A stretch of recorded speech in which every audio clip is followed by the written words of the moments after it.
1947-ci ilin 15 avqust tarixində 200 ilə yaxın Böyük Britaniyanın müstəmləkəsi altında olan Hindistan milli azadlıq hərəkatı nəticəsində azadlığına qovuşdu. Bundan 3 il sonra isə respublika elan olundu. Dünya mədəniyyətində, tarixində böyük və çox əhəmiyyətli yeri olan bu ölkənin müstəqilliyinə qovuşması həmin vaxt bir gənc sənətkarın yaradıcılığının dönüş nöqtəsinə çevrildi. Sonralar adı Hindistan və dünya kino tarixində silinməz bir iz buraxdı. Həmin gənc sənətkar Shrishti Nath Kapur, başqa adı ilə desək Ranbir Raj Kapur idi. Filmsevərlər onu daha çox Raj Kapur adı ilə tanıyırlar. Kapur soyadı Raj Kapurdan əvvəl də Hindistan kino və teatrında mühüm yer tuturdu. Raj Kapurla bu yer daha da möhkəmlənib zirvəyə qalxmış oldu. 1924-cü ildə o vaxtlar Böyük Britaniyanın tabeliyində, indi isə Pakistana aid olan Pişəvər şəhərində Prithviraj Kapurla Ramsari Mehranın ailəsində dünyaya gələn Rajın atası Prithviraj aktyor idi. Evin böyük övladı olan Raj hələ uşaq yaşlarından atasının yaratdığı Prithvi teatrında müxtəlif işlərdə işləyir, bəzən də tamaşalarda səhnəyə çıxıb aktyorluq edirdi. Rajın ilk dəfə səhnəyə çıxmasının qəribə xatirəsi var. Belə ki, tamaşaçıları görən kimi bərk həyəcan keçirmiş, təlaşdan özünü itirmiş, pərdə arxasına qaçmışdı. Həyatın işinə bax. Tamaşaçı qarşısında həyəcanlanıb pərdə arxasına sığınan bu uşağı gün gələcək tamaşaçı, həm də milyonlarla tamaşaçı intizarla gözləyəcək, həyəcanla izləyəcəkdi. Amma buna çox vardı deməyəcəyəm, çünki belə deyil. Balaca Rajın ilk səhnə çıxışı alınmasa da, teatr kollektivində hər kəs bu uşaqda qeyri-adi bir istedadın olduğunu görürdü. Onlardan biri Hind rejissoru Denaki Bose, Rajı 1935-ci ildə çəkdiyi İnqilab filminə dəvət edir. Həmin vaxt isə Rajın 11 yaşı vardı. Raj teatrda qardaşları ilə birgə çalışırdı və atası Prithviraj Kapur övladlarına qarşı hədsiz dərəcədə tələbkar yanaşırdı. Lakin Rajın gözlədiyinin əksinə, İnqilab filmindən sonra atası kino sahəsinə keçmək istədiyini biləndə, onun yolunu kəsmir, əksinə bu sahədə özünü sübut etməsi üçün əlindən gələn kömək edir. Raj bir müddət Bombay Talkies studiyasında rejissor köməkçisi işləyir. Elə burada da rejissorların diqqətini cəlb edir. Atasının dostlarından Kedar Sharma onu çəkdiyi Mavi Şanagüllə filmində baş rola dəvət edir. Qeyd edək ki, Kedar Sharma 11 yaşlı Rajla birlikdə İnqilab filmində episodik rollara çəkilmişdi. Bir müddət Bombay Talkies studiyasında həm yerli rejissorların, həm də Avropa kinosunun sirlərini öyrənən Raj öz filmini çəkmək qərarına gəlir. O ərəfədə Fatimə Rəşid adlı bir qızla tanış olur və onu çəkmək istədiyi filmdə baş rolu oynamağa dəvət edir. Fatimə Rəşid təkliflə razılaşır. Beləliklə onlar Rajın ilk filmi olan 1948-ci ildə ekranlara çıxan Yanğın filmində tərəf müqabili olurlar. Hind kinosu tarixinin ən gözəl, təkrar olunmaz və bu günə qədər zirvəsi fəth olunmayan Raj Kapur-Nərgiz dueti bu cür yaranır. İlk filminin uğurundan ruhlanan Raj həmin il özünün Raj Kapur Films kino şirkətini yaradır. Düzdür, bu vaxta qədər də Hind kinosu vardı, lakin əsası 1913-cü ildə rejissor Dundiraj Govind Palkinin yeri gəlmişkən, bu rejissorun adını diqqətlə yadda saxlayaq. Çəkdiyi Kral Harishchandra filmi ilə qoyulan Hind filmləri dünyada tanınmırdı. Həmin illərdə yenicə müstəqilliyini qazanmış Hindistanı dünya məhz Raj Kapurun çəkdiyi filmlərlə tanımağa başlamışdı. Çəkdiyi ikinci filmi Yağış mövsümü ilə tamaşaçı sevgisi qazanan Raj Kapur bundan 2 il sonra, yəni 1951-ci ildə çəkilişlərinə 3 il vaxt sərf etdiyi, 1001 əziyyətlə ərsəyə gətirdiyi Avara filmini tamaşaçılara təqdim edir və film ona ağlasığmaz şöhrət, inanılmaz dərəcədə məşhurluq gətirir. Filmin keçmiş Sovet İttifaqında göstərilməsi ilə Raj Kapur ittifaqda qəhrəmana çevrilir. SSR-də keçirilən Hind filmləri festivalı ilə dost ölkəyə təşrif buyuran Raj Kapurun gəlişi təsəvvür olunmaz dərəcədə böyük coşqu ilə qarşılanır. Qeyd edək ki, 1956-cı ildə baş tutan səfər çərçivəsində noyabrın 3-də Rac Kapur Azərbaycanda da qonaq olub.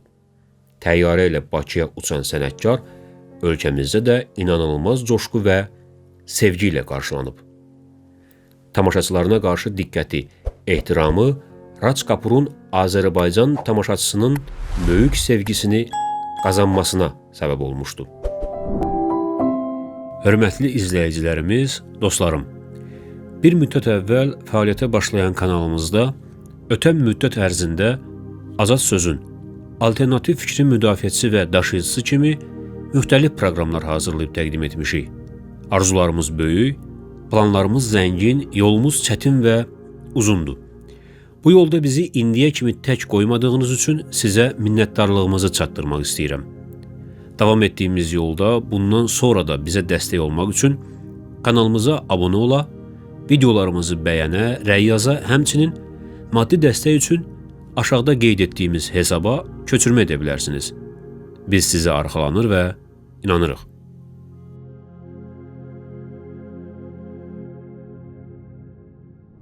Onun Bakıya gəlməsi ilə bağlı çəkilən sənədli filmdə belə bir epizod var. Təyyarədən enən Rac Kapuru insan axını qarşılayır. Tamaşaçılar arasından bir nəfər insan selində onunla görüşə bilməyəcəyini görüb, qonağa sevgi ilə əl yelləyir. Bu, Racın diqqətindən qaçmır. O da eyni hərəkətlə cavab verərək, hərarətlə insanlara qucaq açır.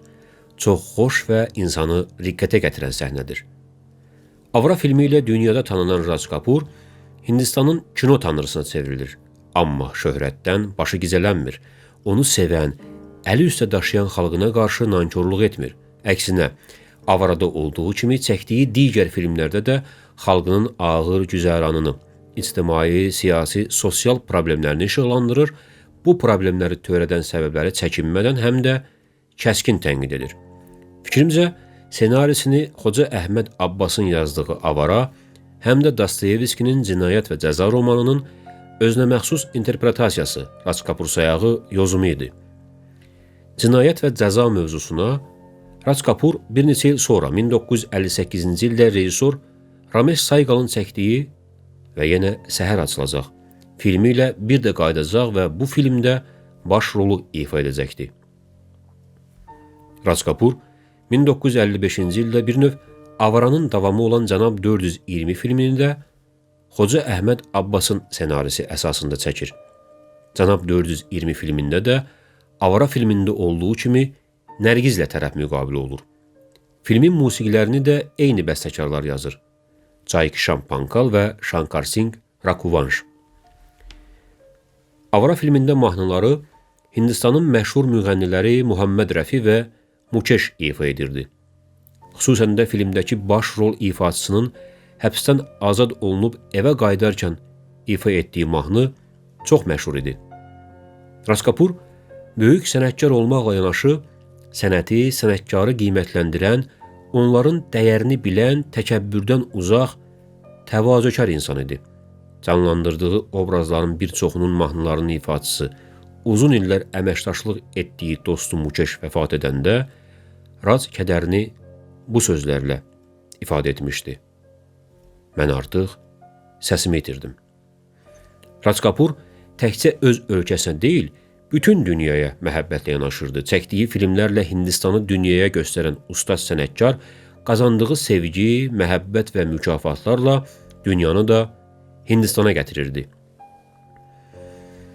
Filmlərində müstəqillikdən sonra Hind insanının getməli olduğu yolun cizgisini çəkir, görmək istədiyi hindli obrazını, təmiz, saf, sevginin gücünə inanan, mübariz və haqqı, ədaləti qoruyan obrazını yaradırdı.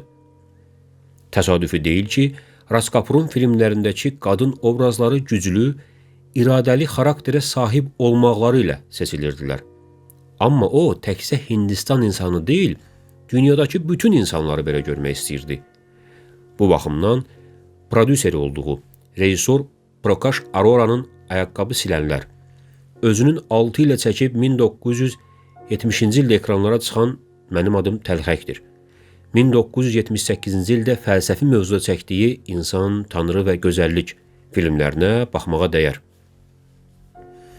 Hindistanda 1969-cu ildə söhbətimizin əvvəlində adını qeyd etdiyimiz rejissor Dhunraj Govind Palki adına bir mükafat təsis olunmuşdu. Bu mükafat Hindistan kinosunda ən mötəbər və ən nüfuzlu mükafat kimi qəbul olunub. 1988-ci ilin 2 may tarixində Raj Kapur həmin mükafata layiq görülür. Mərasimdə ölkənin o dövrki prezidenti Ramaswamy Venkataraman mükafatı təqdim etmək üçün böyük sənətkara yaxınlaşır. Lakin bu dam Raj Kapur huşunu itirib yerə yıxılır. Əfsanəvi kino xadimini təcili sürətdə xəstəxanaya yerləşdirirlər. Tamaşaçılar axın-axın onun olduğu xəstəxana binasına axışır, sevimli sənətkarlarına sevgilərini ifadə edirdilər. Lakin əcəl qərarını vermişdi. 2 iyun 1988-ci ildə Hindistanın qüruru adlandırılan sənətkar, həyatı və gördüyü işlərlə sevgisini, rəğbətini qazandığı milyonlarla tamaşaçının kədərli dualarının müşayiəti ilə dünyaya gözlərini əbədi yumur. Lakin bəlkə də elə həmin məhəbbətin, duaların gücü Raj Kapuru xatirələrdə diri saxlayır.